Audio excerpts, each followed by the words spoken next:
يا أخوة بخير بي. تانش كاك رشيد جان دنگو باسی سعدی نبو نبخوا سوراخي زور كم دقيقة. لا حول ولا نازانی چی لیاتو باشا نازانی لەگەڵ کێ یعنی دەمەقاڵی سر دەنگی نییە بمزانە پێ مەوتن بە قوربانێ بم.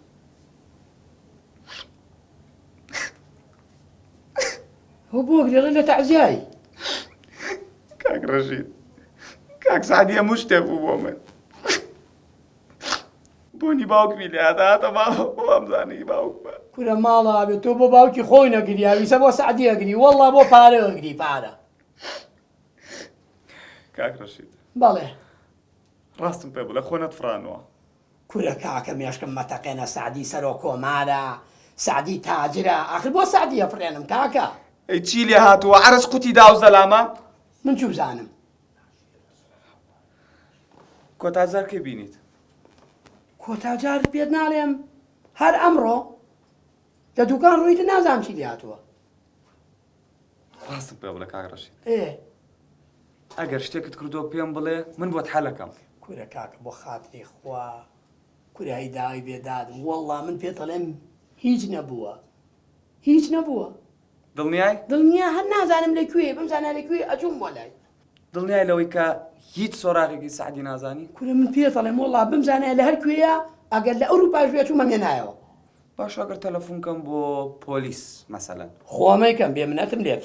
زۆر بێمنەتی؟ ئارە وەڵا ئەی تۆ ئەزانی کە تەلەفۆنکەین بۆ پۆلیس یەکەم کەس دێن تۆ ئەگرێ من ئەگرن لەبەرەوەی شەریکی ئەوی ئەیسەی مەچی بکەین بە قوربانێ بوو. کاک ڕەشید سێرم کاک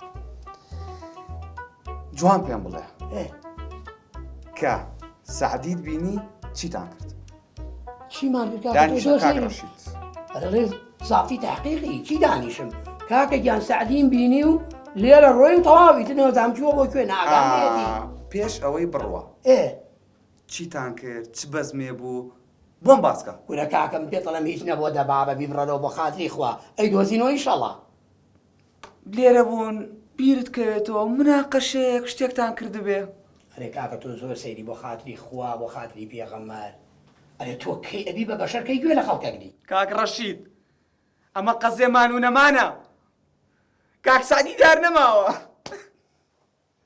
خیانەتکار بڕۆ برادەر لەسەر سنگی بێوەفاکان بنوو کورە دە بیبڕەوە گۆرانییە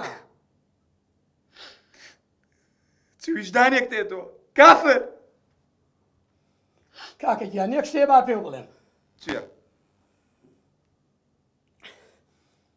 وڵای ئەوەی ڕاستی بێت نازانم بیڵێم نەیڵێم بیڵێم وڵی ئەوەی ڕاستی بێ پێم و لێو جیابمەوە تەواوە هەموو دەسەکە کەشم تۆ بە کاک سعدی تۆ جیابینەوە کاک سعدیش ئەزانی تۆ ئێوە نەخۆشەوێت جا نابێتەوە چوویتە پیاوێکشت بەکرێ گردووە کاک سعدی درفاندووە تەواو کورە بۆ خاتری خوا تواز لەم ڕفان نەبێنە والله بەبیلله الکەریم من سعدی بەقەدەر خۆم خۆشەوێ سعدی مجارەڵە بەبێ تۆ ناشیم ێ وەڵای منیش بەبێ سعدی ناشیم ئەی بۆ وات کرد ئەوە سەلامە نازانی سەسارە لیداوە مردووە چی لێهاتوو کاکە واز لەوە بێنە توو ڕێکردم دووکانی نەکردووە لە دوکان جێمێڵا زرمە ڕۆی یعنی جوابی تەلەفۆنی مشتەریەکان نایاتەوە وعد بێ لەسەر دەستی تۆ ئەیەنمەوە دوکان و ئەیشیکەمەوە بە شەریکی کەس بەبێ سعدی ناشیم دنیای سعدی دڵنیای دڵنیا دەست خۆش وەرە بۆ کوێچی بەڵێ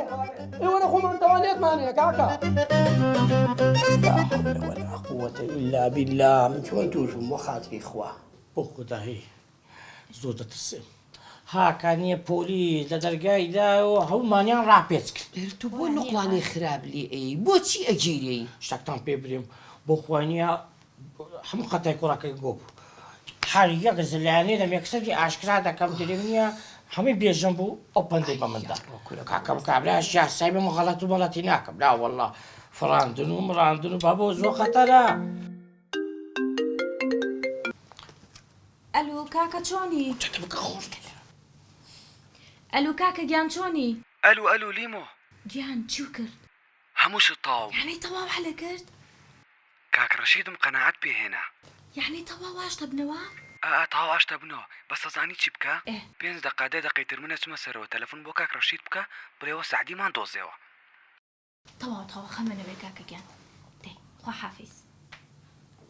دا هەر بڵێ خراپە بێژەن بەخوا بۆەوەش ێستا ئاوا لولەکەین. ڕەشیدە گەلە عینادە و قەنەعەتی پێ هینایە. تەواو حەلی کردووە.